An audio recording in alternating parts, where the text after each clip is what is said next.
So this year we've had a lot of updates on the use of BTK inhibitors in CLL, both as single agents in many different settings and in combination with BCL2 inhibitors.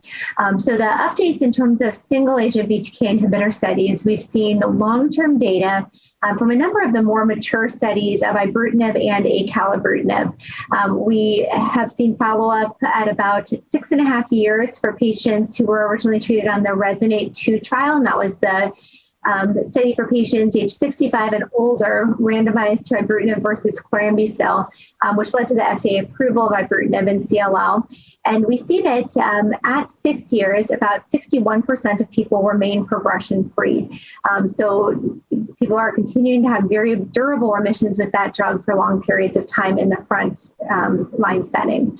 We also have seen 4-year data on the Elevate-TN study, and that was the phase 3 trial that led to the FDA approval of Acalabrutinib in the frontline setting, where patients were randomized to chlorambucil plus Obinutuzumab, Acalabrutinib alone, or Acalabrutinib plus Obinutuzumab. And at 4 years, 78% of patients treated with Acalabrutinib alone were progression-free. 87% of patients treated with Acalabrutinib plus Obinutuzumab were progression-free. So that drug is well in the frontline setting, is having very phenomenal, long-lasting remissions. We also have seen the head-to-head studies of Ibrutinib versus Acalabrutinib, the Elevate-RR study, which showed that Acalabrutinib is non-inferior to Ibrutinib in terms of progression-free survival and has less toxicities in things like atrial fibrillation, hypertension, and then some of the less dangerous but annoying side effects we sometimes see with Ibrutinib, things like arthralgias and bruising. We also have seen the head-to-head study of Ibrutinib versus Zanubrutinib, and this study showed that the overall response rate was higher for Zanubrutinib than Ibrutinib in the relapse setting, and with very short follow-up, progression-free survival also favored Zanubrutinib. So 2 second-generation BTK inhibitors now showing excellent results in comparison to Ibrutinib.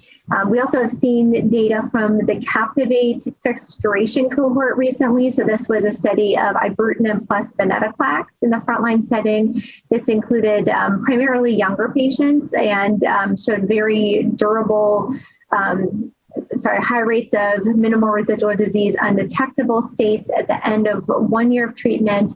And as far as we've seen for just a couple years of follow-up, durable remissions. We also saw the first look this summer at the GLOW study, which is Ibrutinib plus venetoclax versus chlorambucil plus Obinutuzumab in the frontline setting. This trial actually included older patients than were on the Captivate study, and does show superiority of Ibrutinib plus venetoclax versus chlorambucil plus Obinutuzumab. Does appear that there is some toxicity with this regimen that may lead to some therapy discontinuations, but overall this is a very promising regimen.